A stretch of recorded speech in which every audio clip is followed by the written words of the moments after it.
तो दोस्तों मेरे YouTube चैनल में आप सभी का स्वागत है। दोस्तों मैं आज आप लोग से बात करूंगा घर वायरिंग से रिलेटेड कुछ टॉपिक के ऊपर। और ये टॉपिक है दोस्तों बीट केसिंग वायरिंग से रिलेटेड। जो मैंने देखा है दोस्तों, मोस्टली कस्टमर मेरे शॉप पे आते हैं वायरिंग का सामान का लिस्ट लेकर। तो उसमें वो हर एक चीज़ को क्वालिटी से परखते हैं, उसका क्वालिटी जानते हैं, तब उसको पसंद करते हैं और फाइनल करते हैं। बट मैंने एक चीज़ देखा बीट केसिंग वायरिंग में कि कस्टमर बीट केसिंग को क्वालिटी से पर फाइनल नहीं करते, वो फाइनल करते उसके रेट के लेकर कि सस्ता कौन सा है। और मेरे ख्याल से उनके माइंड में ये रहता है कि बीट केसिंग का ज़्यादा वर्क नहीं है। उन्हें लगता है बीट केसिंग सिर्फ और सिर्फ तार को डायरेक्शन देने के लिए होता है, तो वो कोई सा भी कंपनी फाइनल करने के लिए रेडी रहता है। पर दोस्तों ऐसा नहीं है। आज मैं आप लोग को इस वीडियो में बताऊंगा कि बीट केसिंग का क्या फ़ायदा है और उसको एक सही बीट केसिंग सेलेक्ट करने के लिए आपको क्या क्या चीज़ देखना होगा दोस्तों। ठीक है, जैसे आप मेरे पीछे देख सकते हैं तो मैंने ये अलग अलग चार कंपनियों का मैंने बीट केसिंग आज आपको टेस्टिंग करके दिखलाने के लिए रखा हुआ हूँ। ठीक है दोस्त, तो इसमें वैसा तो कोई परफेक्ट ये चीज़ नहीं होता है कि जो ब्रांड मेरे एरिया में मिला, मेरे शहर में मिला, वो ब्रांड आपके शहर में भी मिले, क्योंकि ये चीज़ ऐसा है कि हर एक एरिया वाइज चेंज होता रहता है। पर आपको क्वालिटी के बारे में जानना, नॉलेज होना बहुत ज़रूरी है दोस्तों। ठीक, आपके शहर में कुछ और होगा, पर मैंने देखा कुछ कुछ लोकल कंपनियां भी ऐसी होती है जो बहुत ही अच्छे क्वालिटी का बीट केसिंग बनाती है। ठीक, तो आज मैं बात करूंगा ये चारों बीट में मैं बताऊंगा क्या क्या डिफरेंस होता है और इसके क्वालिटी को कैसे देखें। जैसे सबसे पहले मैं बात करूंगा बीट क्वालिटी को लेकर। ठीक, तो आपको ये सारा का सारा केसिंग एक जैसा दिख रहा होगा, पर इसमें क्वालिटी का क्या डिफरेंस है मैं बताता हूँ। देखिए, जैसे ये पहला बीट है मेरे पास। ठीक, तो ये पहला बीट में अगर आप देखते हैं तो इस पहला बीट में क्या है कि इसका थिकनेस सही है। ठीक, इसका और भी जो प्रॉपर्टी है वो सब सारा सही है। और इसमें एक चीज़ आप देख सकते हैं कि यहाँ पर आप देखें, यहाँ पर मैंने एक बीट क्लिप क्लिक किया हुआ था, एक बीट क्लिप इसमें ठोका था। ऐसा आप देख सकते हैं इसमें 1 2 3 अलग अलग जगह पे मैंने तेज ठोका हुआ था इसमें। तो पर आप देख सकते हैं ये जहाँ पे छेद हुआ है जस्ट वहीं पर एक पॉइंट बनकर रह गया। ये छेद आपको इधर उधर फैला हुआ नहीं दिख रहा होगा।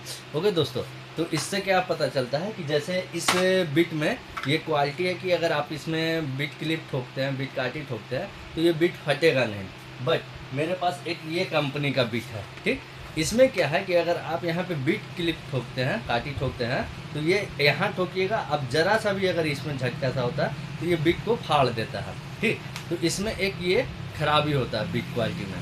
तो आपको देखना है कि आप जब भी सिलेक्ट करें तो उसका क्वालिटी में देखें कि वो हार्ड है या सॉफ्ट है। जैसे कि आप यहाँ देख सकते हैं ये बिट एकदम मुलायम है। ठीक, ये बिट एकदम मुलायम है, आप ये देख सकते हैं। बस इसमें आपको एकदम मुलायम है, पर इसका बिट का क्या डिफरेंस है कि ये बिट अपना परफेक्ट स्टैंडर्ड साइज में नहीं है। जैसे कि आप सब देख सकते हैं बिट सब 6.5 फीट 6 फीट का होता है, पर ये उससे कम है। ठीक, और रेट में उतना ही रहता है। ये चीज़ें खो गया। अब इसमें आप देखिएगा मेरे पास ये जो बिट में आप क्लिप करने पे फट जाता है, इसको देखिए ये काफ़ी हार्ड रहता है, ये ज़्यादा आपको मुड़ेगा नहीं। अगर आप इसको मोड़िएगा पूरा तो ये टूट जाएगा, कहीं से क्रैक भी कर जाएगा। ओके, अब मेरे पास एक बिट और है, तो ये बिट है मेरे पास एकदम लोकल कंपनी का। ठीक, इसको भी आप देखें तो थिकनेस इसका जो साइज है वो सब सही है, परफेक्ट है। बस इसमें दिक्कत क्या है आपका कि अगर कभी भी आप घर में वायरिंग कराते हैं तो वायरिंग कराने के बाद क्या होता है, इसका लॉक आप तो अगर दीवार पर ऐसे रखते हैं, दीवार पर ऐसे अगर आप फिट करते हैं, इस तरीक़े से फिट करते हैं तो कोई दिक्कत नहीं है। बट अगर आप इसको सीलिंग में रखते हैं, इस तरीक़े से अगर आप रखते हैं सीलिंग में, तो वायर के लोड की वजह से इसका लॉक जो होता है दोस्तों इतना नॉर्मल और ढीला होता है कि देखिए ये लटक जाएगा। आपको अगर मान के चलिए वायरिंग काफ़ी दिन हो गया, उसमें कुछ ज़्यादा वायर डला हुआ है, तो ये धीरे धीरे ऐसे लूज होकर गिर जाएगा। तो दूसरा चीज़ हमें देखना है बिट का हार्डनेस के साथ साथ बिट का लॉक। इसमें आप देखें कि बिट का लॉक इसका बहुत ही सॉफ्ट है और सिंगल लॉक है, इसका बिट भी बहुत ढीला पड़ा है। और दूसरी चीज़ इसका अगर आप देखें फ्लेक्सिबिलिटी तो वो भी नहीं है।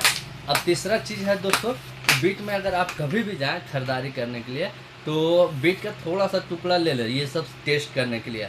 अब इसमें आग लगा कर देखें, तो इसमें क्या है दोस्तों कि अगर मैं आग लगाता हूँ, अगर मान के चलिए ये आग लगा कर टेस्ट करने का रीज़न ये है कि कल के दिन अगर घर में कभी भी शॉर्ट सर्किट होता है, ठीक, तो शॉर्ट सर्किट होने के बाद उससे जो आग निकलता है तो बीट में भी लगेगा। और अगर बीट आपका FR फ्लेम रिटार्डेंट नहीं रहेगा तो ये आग पकड़ेगा और पूरा आग आपके घर में फैलेगा। अब ऐसा मैं क्यों बोल रहा हूँ, तो देखिए मेरे पास एक कंपनी का है, यहाँ पे आप देख सकते हैं, ये प्रॉपर एक ब्रांड का है। FR इसमें फ्लेम रिटार्डेंट हो गया दोस्तों, ठीक ना। तो ये चीज़ होता है, तो हमें ये भी देखना है कि बीट मेरा फायर फ्लेम रिटार्डेंट है कि नहीं है।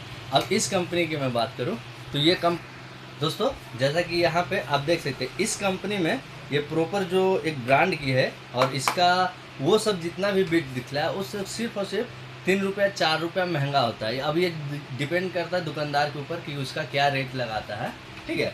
तो इसमें अभी आपको क्या क्या रहेगा, देखिए ये प्रॉपर अपना लेंथ में है, जितना इसका एक स्टैंडर्ड साइज होना चाहिए वो है, ठीक। उसके बाद अगर आप इसका देखें थिकनेस, तो थिकनेस भी एकदम आपका 30 mm इंटू 15 mm, ओके। अब इसकी बात करें लॉक का, तो लॉक इसका आप देख सकते हो दोस्तों, लॉक इसका काफ़ी अच्छा है। अदर से देखिए, आप इसको ओपन कीजिएगा तो ये काफ़ी ताकत लेगा, और ये ऐसा नहीं है कि आप ऐसे खोलते तो ये तुरंत लटक जाएगा, नहीं, इसका लॉक काफ़ी अच्छा है। और ये फ्लेम रिटार्डेंट बीट हो गया, ओके। अब इसका फ्लेक्सिबिलिटी की बात करें तो फ्लेक्सिबिलिटी में आप देख सकते हैं, मैं इसको पूरा मोड़ भी दूंगा, आप इसको देखिए, मैं इसको पूरा ऐसे मोड़ भी दूं तो भी इसे कुछ नहीं होना है, ये जस्ट ऐसा सीधा हो जाएगा। और अदर ब्रांड में अगर आप देखते हैं, जैसे मैं इसको देखिए, मैंने इसे पूरा मोड़ दिया दोस्तों, इसमें एक रेशा तक नहीं होना है, इसमें एक दाग तक नहीं आएगा। पर इसमें अगर आप देखें तो ये फ्लेक्सिबल था, इसको अगर हम मोड़ते हैं तो इसमें देखिए दोस्तों तुरंत सा दाग ऐसा ये हो गया, देखिए दाग ऐसा आपका आ गया। तो ये सब छोटा छोटा चीज़ है जो हमें याद रखना है। कभी भी हम बीट सेलेक्ट करें तो पहले देखें बीट का साइज स्टैंडर्ड हो, दूसरा बीट का लॉक अच्छा हो, बीट का लॉक अगर डबल लॉक मिल जाए तो ज़्यादा अच्छा हो, तीसरा बीट हमारा फायर फ्लेम रिटार्डेंट हो, यानी उसमें आग ना पकड़े, ये चीज़ आप देख सकते हैं प्रैक्टिकल करके। चौथा फ्लेक्सिबिलिटी उसका अच्छा होना चाहिए, लॉकिंग अच्छा होना चाहिए। ये 3 से 4 चीज़ों पे आप ध्यान दें बीट खरीदने में, ना कि आप सिर्फ प्राइस के ऊपर ध्यान दें कि बीट हमें सस्ता मिल जाए, कुछ करना नहीं।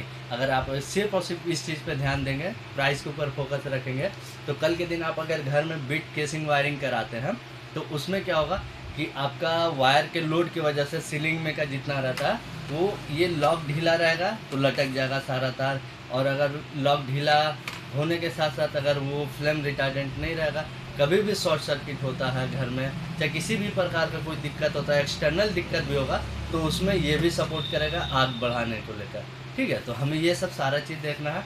और मैं बात करूँ दोस्तों कि अगर इस चारों ब्रांड में डिफरेंस, तो सिर्फ और सिर्फ डिफरेंस आता है 5 से 10 रुपये, और वो भी डिपेंड करता है आपका दुकानदार के ऊपर कि दुकानदार कितना मार्जिन लेना चाह रहा है दोस्तों।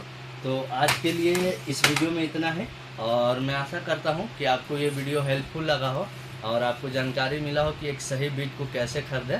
तब तक के लिए दोस्तों धन्यवाद। आप सभी लोग खुश रहें, स्वस्थ रहें।